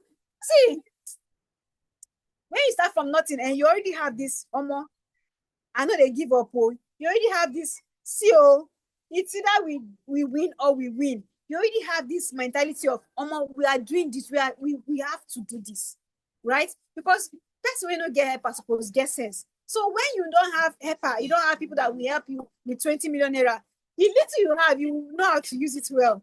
So when you start small, and well, except you have 10 million naira or 5 million naira in your account, but if not, if it's below that amount, you are starting small. And even if it's below 100,000 naira, you're starting small, right? Please try to make sure that as you are starting small, you are multiplying that thing, that small funds in your hands, right? Yes, you are multiplying it in a way that it will not really affect your business. You are really using that thing well. You are really using that funds well in such a way that, yes, even though it's 100,000 naira, it can actually bring 1 million. Even though it's 200,000 naira, it can bring 2 million. That's a multiplier mindset, right? So starting small is another thing, but trying to build your mindset in such a way that you're not doing this business to survive, you're doing this business to scale up. That's another thing, right? So don't build in isolation. I've said a lot about don't build alone. It's the same thing as don't build in isolation. And coming from a different perspective, don't build in isolation could also mean that don't start small and be too humble not to post. You are too humble not to show the world your solution. Do you know that if you design in isolation or you build in isolation, there are a lot of mistakes that you're making that if you don't show people, they will not know. If you don't show people, you will not know, and they will not advise you, right? So when you build in isolation, you stay in the comfort of your house, and then you build, and you don't even want people to see it. You are hiding your solution. I don't want people to copy me. Do you know that people can copy you and they can't even get exactly what you're doing? So please don't build in isolation. A lot of people can do what you're doing, but either their own is different or is not. Either their own is different, entirely different from you, or it's not exactly the same. Either it's different or not exactly the same. You can never Opay and Zenny Bank. They're fintechs, but they are different. Your solution is out there does not mean that your solution is out there does not mean that people will copy you, and you can't copy. See, there's a way you copy, and you know that this is not from the original. This is not from the main source of where the idea came from, right? So please show people what to do. Show them your prototype. Show them the design. Show them some people do not really show processes, right? But go to people with your products. Show them what you're doing. Put it out there. Put some people that even started from scratch, and social media kind of amplified their work because they showed people what they were doing. And one other good thing about showing people what you do is that even if you are making mistake, in your eyes it's not a mistake, but in the eyes of people it's a mistake actually, right? But in your eyes this solution is perfect. But when you send it out there, that is when you know that, I'm actually not really getting it right. So when you don't build in isolation, you are really ready to scale. You are really ready for the world to see you. And when the world see you, there are a lot of possibilities that will happen. There are a lot of things that will happen. If I was not posting my things on social platform, when China people called me to confirm, because somebody nominated me, right? When China people called me to confirm about they had to even go to my social media platform first. After they called me, they made inquiry from me. They made the inquiry from me. They asked me for my social media platform and all of that. I sent it to them. They went there and they saw proof. So if I was building in isolation, I was trying to, just do this thing. You are selling kuli kuli and you don't want people to see the kuli kuli because it's a kuli kuli. Wow. You are selling, you are frying akara. You don't want people to see the akara because it's akara. You don't even know where your biggest breakthrough will come from. So whatever you're doing, that thing you feel is too small or it looks like a disgrace.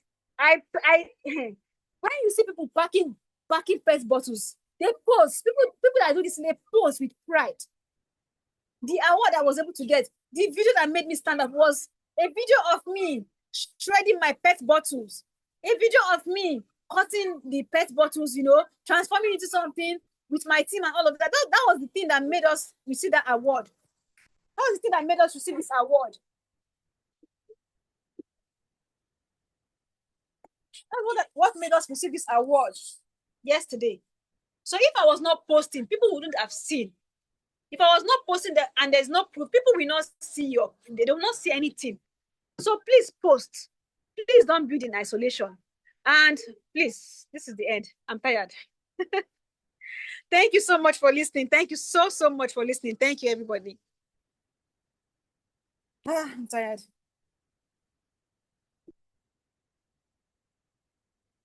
Thank you so much for that amazing session, as always. Please give me a minute so I can adjust and So who is taking over from be able me? to turn on my Because are you the one? Who is taking over from camera. me? Yes. You're welcome. I'm the one, Oidamola, and I'm here already. Okay, so thank you so much. This has been amazing as always, and I'm learning a lot myself. So right now we're going to questions. You have comments, you have questions, please. This is the time to share. This is the time to ask our speaker. I know you guys have enjoyed our class before and you're enjoying it again. So comments, questions, this is the time to ask. This is the time to ask, unmute your mic and speak. And in the post assessment you sent us, there was a thing you put there that if two people can present or pitch their businesses and you give them instant feedback and correction. I don't know if that's still on. So yes, who wants to go? Who wants to do that? Okay, I want to go. Yeah. Okay, please be loud and audible, your name, what you're doing, and all the necessary details. All right. Thank you very much, Ma, for this session. you're I welcome. I could relate a lot to it because I'm a fashion designer, but I don't used to like take it seriously because I used to think that it was just a side thing. So I also do research in circular economy. So it was on this program. It was this program when I signed up for. I don't know if I'm very audible. Am I very audible? Okay. So it was when I signed up for She Grows Green that I saw the connection between my fashion and the connection between fashion design and circular economy. That even though I'm into sustainability, I don't need to just limit myself to the academic space since I already have the fashion skills to actually do sustainable fashion. So my question is now, you many of the things you said I understood because looking at trying to do sustainability and then run a fashion brand on your own is very exhausting because you have so many ideas, then there is no team, and you are trying to like restructure your business from just a normal fashion brand to a sustainable fashion brand where you upcycle waste and all of that. So when you are trying to scale, I know it's the team part I'm trying to talk about. I really believe that you need a team to scale. How do you now get a team when you are literally starting? There's no so much revenue. How do you get people to work with you to help you to build from the ground up? Especially when there's a whole lot of other things that you're doing. So I think that's my question. Okay, thank you so much for that question. So the thing is, it's not really easy getting people, right? It's not really easy getting people to believe in your vision. But then, I don't know, are you in school or are you at home? Okay, currently I'm not, well, let's just say I'm working for now, but it's part-time work, like remote work online. Okay, remote work online, right? So, but your Yeah, sewing is what you do, fashion design is what you do, like your core also. yeah, yeah. Okay, the thing is, it takes a lot for people to believe in what you're doing. They want to see, some people will even want to see proof that this thing will scale, that this thing will become something else, right? Before that this thing will grow into a global brand or whatever, right? Before they come in. So if you're not thinking of paying salary, which is number one, right? Are you thinking of paying salary? You're not thinking of paying salary, right? Well, not like monthly salary, but more like a contract basis, like per job, at least for the beginning. Not like a competition, like a stipend. Yeah, not Okay, salary. so there are two ways you could get a team member, a team or people to work for you as a core team. Number one is you meeting them because they say mountain, one may not go to mountain, mountain will go to mountain, right? So you have to meet them. You need them, right? But then when you meet them, do they really believe in your vision after you tell them that okay, this is what I do, and this is what I aim to achieve, this is what where I want my brand to go, right? And then from the way that's from first of all from gesture, secondly from the way they think, thirdly from the way they just want to come in. Some people's mindset is different from yours. So if you tell them that I want to start doing this and this is what I want to do, we have the initial garage. Some people will be like, okay, I want to do this, I want to do this. And then from the way they start, you will notice that these people will not go far with me. Right? That is the people you approach. Oh, there are so many ways to tell them. You will just know that these people they can't go far with me. I employ people for like 3 months and then I ask them to stop. I've employed somebody for 3 months and I ask her to stop because there's a way you come in with all this enthusiasm, you want to just do this, and then I'll notice that that thing is not really real. You just want to get, because when you come to my organization with the mindset of I want to just get salary, I don't employ you, right? Because of course I'll pay your salary, but if your aim is to come to the office to come because you want to get salary and then you are just taking the work as because month end I will pay you. But if I give you a task to do and you don't do it, and you don't even try to do it. I just know that yes, you are here for salary. You're not even here to build the brand. You're just here for what the brand can give you and not what you can give the brand. So if I approach you and I notice that yes, even though you want to do it, but then today you're giving me an excuse, tomorrow you're not my team. What you mean by a team is some solid support system, like solid people that will help you push your vision forward. That's why I have people that are in the office and people that are technical staff. There are people that they're not even staff that are technical teams. There are people that I can really easily run to. So when you're talking about my core team, I have people in the shop, core team, that even when you're not there, the business can grow. Or even when you're not there, people are helping you to do some things. And they are really they are reducing the stress from you. So if people you approach are not people that will reduce stress for you, because most of the time you will not even know at first. You will not even know from day one, day two, day three. But as time goes on, you just know that these people are not your people, and which is very fine because not everybody that sign up for something is actually your people, right? Which is very fine. But if you approach them and then they start giving you that vibe, just so that they are not for you. But another thing is there are people that come to you on their own. I've had a lot of experience about when people I've had a lot of instances where people will just come to me and say, please, man, I want you to not really mentor self. I want to work. I want you to call me when you have training. Yes, there are people that say, okay, I want you to call me when you have training. I want to be a part. Somebody told me a university, a uni Abuja student told me that, please, man, when I finish, I want to come. I want to work with you. Those are people that they really, even though we know human beings, they have their own ulterior motives, right? But I could sense it when you tell me that you want to come and work with me. This person has already started helping me to do one or two things, little things, right? Reducing the stress, sending me applications, helping me to, do this, do that. So I noticed that this person is somebody that I can actually call a team member. This is somebody that is solid, right? So if you have people that meet you and you try them and before meeting you said they already started reducing your stress, those are your team members. And if you have people that you meet, like you meet them, right? And then you tell them this is what we do, this is what, and their vision aligns immediately with yours. Those are also your team members. But like I said, you don't even know them immediately. Just give it time. So when you are trying to build your team, please, it will take time because business itself is a lifetime journey. It's not a destination. It's a journey. So it will take time. So building team alone itself will take time. But look around your environment. Who are those kids that are helping you? Like who are those people that okay when you are cutting the idea to auntie, I want to help you cut. Who are those people that are around you that when you want to go to the market and say, auntie, I want to follow you. Just tiny, little help you get for these people is another sign that okay, these people could be and there's a possibility that these people are my team members, but I don't really know yet. So, but how do you know it? Approach them first, or allow them approach you. But if you are not patient enough, please approach them first. So when you approach them first, and as time goes on, you will know because not even some big businesses up to now, they don't even have, they have solid team members, and they have people that are just there to just, just gain something, and they don't want to give back to the business. So when they come, you will know. And that is why we hire and we fire. As a business person, hire and fire. So if you come to me, yes, I will accept you, right?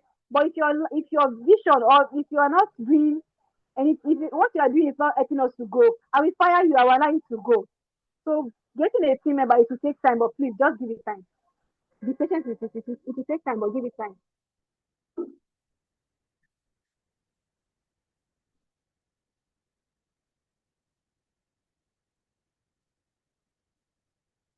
Thank you so much for that, ma'am. Adeke, I hope you really got the answers you need from that. Oh, good, thank you. So, who Yes, else? that Who's was asking well. their questions?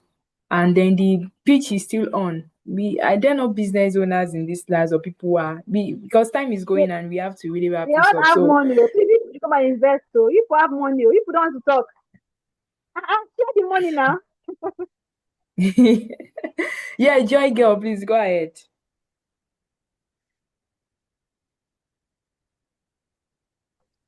Good, good evening, Ma. Thank you very much for the class so far. I've learned so much. So currently, like I've picked out a few corrections that I'm going to make in my business. Number one is the name. It doesn't even align with what I'm doing. What's the And name? What's the name of the business? Bougie Girl, it doesn't align. So I started off in the fashion industry, but then I realized that I'm somebody who is not stable, if that makes any sense. So I started off with scrunchies, then I moved to headband. Then I realized that what I was doing was actually sustainable because it was mostly from Yes, recycled fabric. yes, yes. That was how the brand Wonderful. started. Yes, then I started trying my hands on earrings, and then Wow. like that then I started to realize that, oh wow, there's actually much more to what I'm doing, Yeah. and the truth is that I won't say I've come a long way, but by the grace of God I've been able to do other trainings in the past. But one thing that I am sure is that there is still more, and I know I'm sure you even saw when the bag I tried out, I tried my hands Yeah, on yeah. Oh, that's yes, you. the one, Oh my God. yeah, that's You the really surprised me. I'm so yes, happy. that was the first time I tried my hands on I'm very proud of you. bringing something that is old to new. So I'm starting to get Wow. a new perspective. And Hmm. for somebody, and I see myself in you. That is one thing I would like to say, because I've seen you go from making old things new again, making earrings, and also diverting different Hmm. kinds of repurposing different kinds of waste material. I Yeah. never really knew it was ever even possible to make such beautiful earrings out of plastic waste. So Hmm. my question is, like I said, I see myself in you. So for somebody like me who is like, I don't want to use the word all over the place. I also love to also teach. I've taught my teenagers in my church how to make these accessories, and a lot of them are actually selling hair scrunchies now by Wow. themselves. Yeah, I have a few that Uh-uh. That's I would nice. like to I would like to come and also learn from you. And because I work from my room or my house, it's still very, like it's not even, I know that, oh, if I have like few that have finished secondary school now that even want to come to my house to be True. helping me with a few things. But my Hmm. question is that how does everything even come together, because it just feels like I know that there is more, but it just feels like everything is scattered, because they will give them like, which one are you even doing? Like sometimes I don't even know what to call myself, because I knew, because I'm gonna start making bags and doing other things. I now knew that I couldn't even no longer call myself a fashion designer. So You're the a question serial is, entrepreneur. the question now is, what am I? And then how does everything come together? Thank you. So that's my question.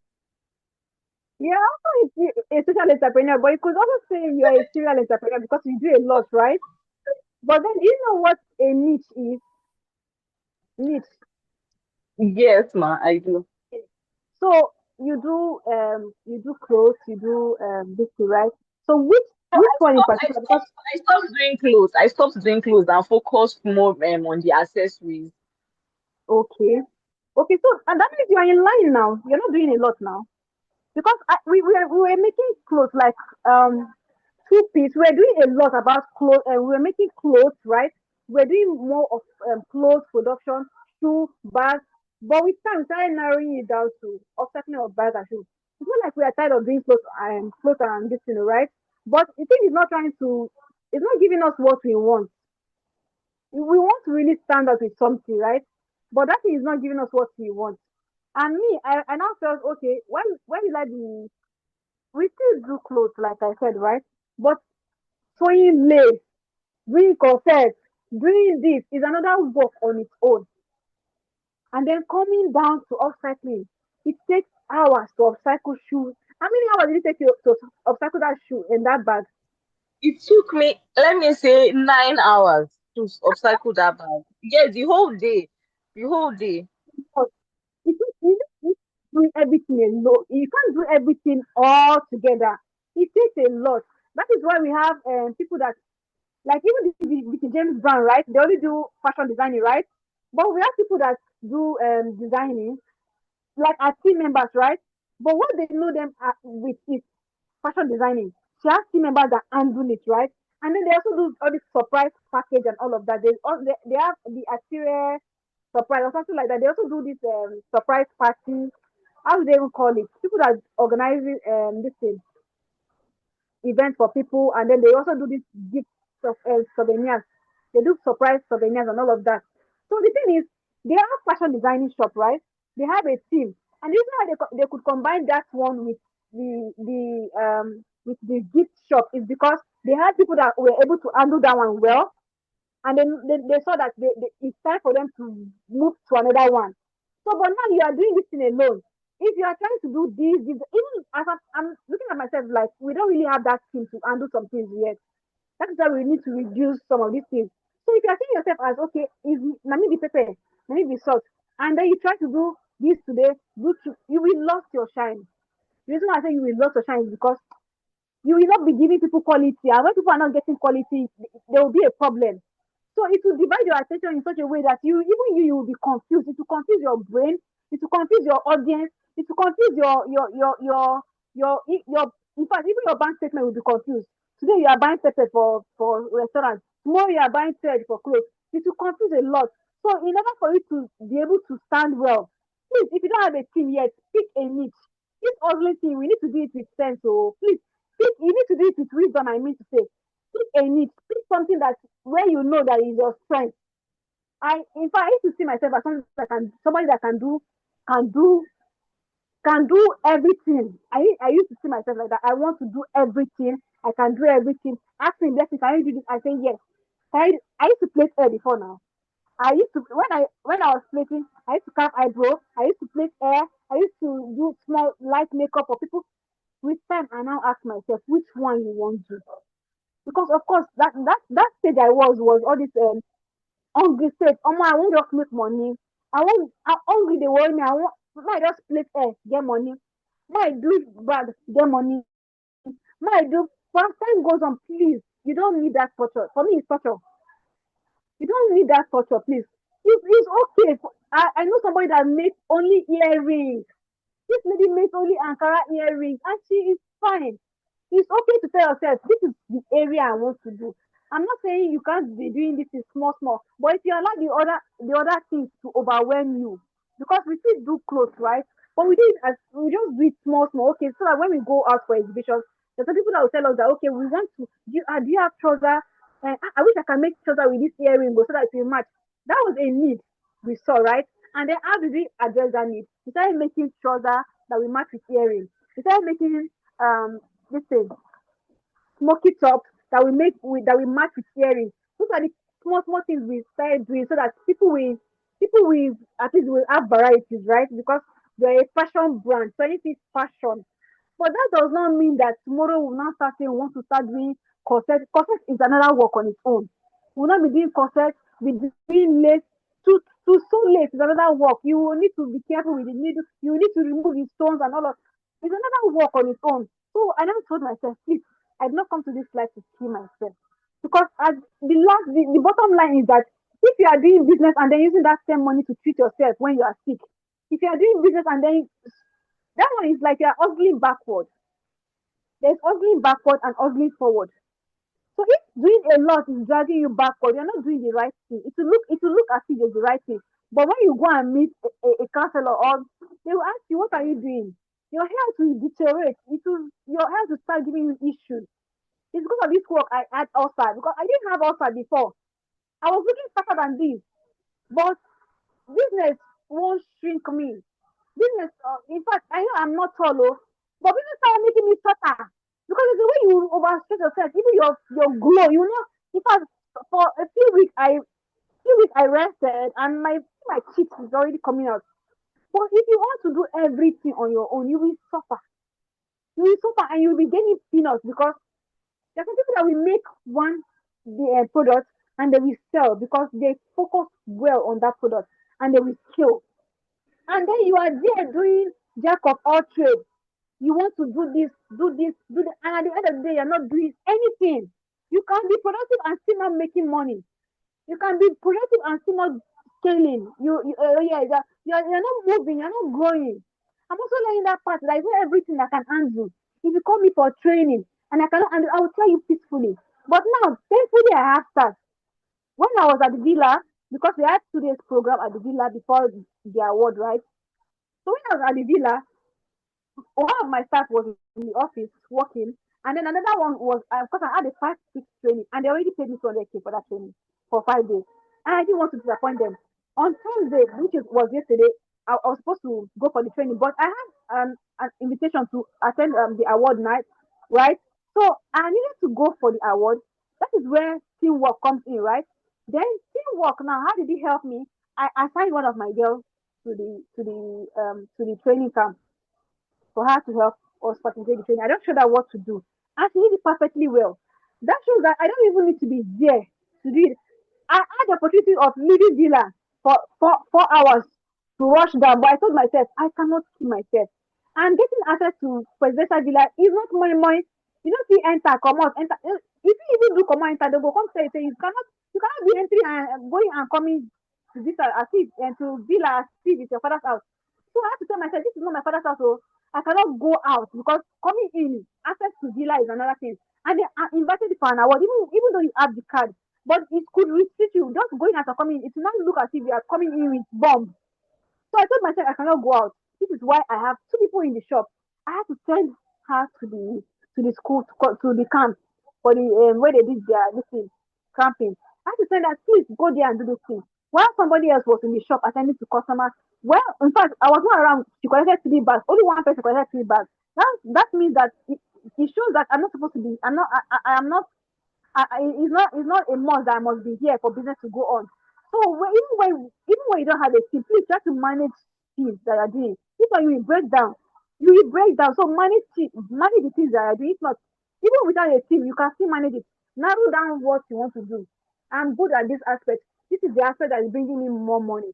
Okay, if I do this specific thing, they'll not really give me the real money.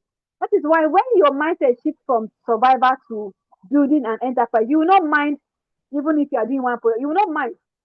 You will not be thinking that okay, if I do 2 products, people will say, hey, I'm doing only 2 products. Of course you can do variety, but you cannot handle it. Please try to build one and solidify that one before you scale to another one or before you transition to another one. So that is all I have to say. But maybe Oyi Damola, do you have anything to say? But I don't feel if you are I doing a think, lot, you will lose your touch. You will lose your touch. I did it and it yeah, didn't work. Ah. yes, I think you've mentioned everything, and it's I know, and I know for women we have this inclination to want to put many things in fire and multitask and focus on this and do Mm, this and do this, and yes, you can have it all, but not at the same time, not in the same season, and sometimes you have to build a strong foundation even for your growth and even for your expansion.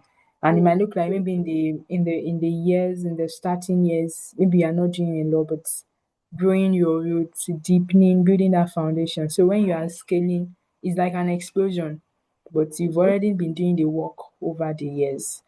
So thank you so much for that lesson. We still have that. Is someone pitching their business or something to get feedback? We still have a mini Feedback or pitch. instant feedback. We still have a mini pitch where we are going to select some people and they get access to some Mm-hmm. fun. So this is an opportunity to even refine your business pitch professionally. So is there no one who's doing that, or maybe something you've been doing before and you get it? Um, Boluwatife, Joy Girl, Beatrice, Deborah, Grace, Amsatu, Janet, Joy, Welly, Oluwachemilore, Shalom, Uma, Victoria.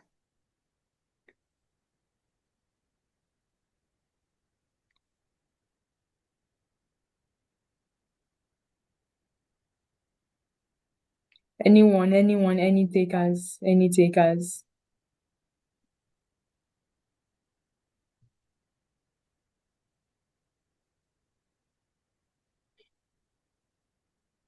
Mm. Well, so if you have no takers, I guess no one is. So at least let unmute her mic and say thank you so much, ma'am. It's really been and we've had that for 2 sessions and each of the class has been a banger. So unmute your mic and say thank you so much, ma'am. Thank you for coming on board and sharing your knowledge. Thank you so much, Thank you so ma'am. much, ma. And we are also going to take our pictures. Please turn on your videos. Let's take our pictures. Everyone. Yeah, turn on. You can see my video. You can see my face. So everyone turn on your videos. It's time to take our pictures. Ensure your face is showing. Let's see you. Yuma, we are waiting for you. Deborah, Grace, Victoria, Boluwatife, Janet.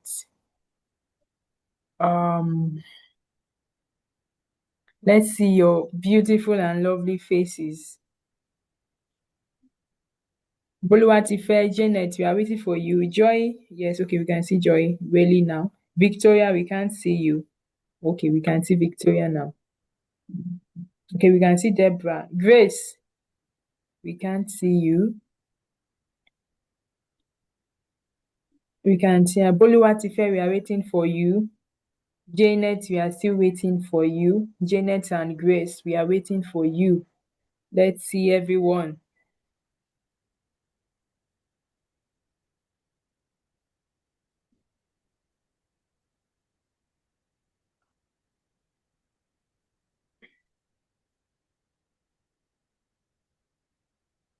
Thank you, Janet.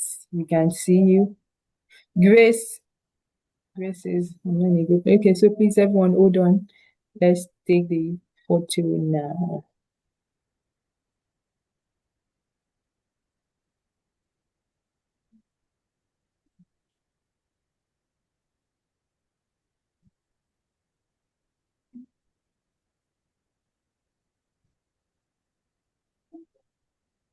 Adeke, can you turn on your camera? Let's see you.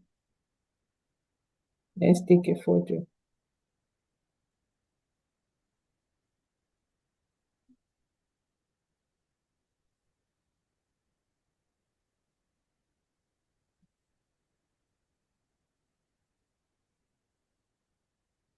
So thank you so much, everyone. Video stacking. Thank you so much, Miss Blessing. We send you an email after this class, and even in times of if there are members who are in Abuja who maybe can come once these days to check out your facility as well. I think Joy Girl is in Abuja, so we would arrange with her. Maybe she can also get one or a couple more people to go and just check it out and expand our reach. Thank you so much. Thank you for agreeing to do this and for always sharing your wealth of knowledge.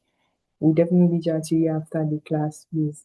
And then for others, I've shared the link to the post assessment form in the chat. Please do well to fill it. Do well to fill it. So thank you so much, everyone. Take care of yourself, enjoy the weekend, and see you in the next class.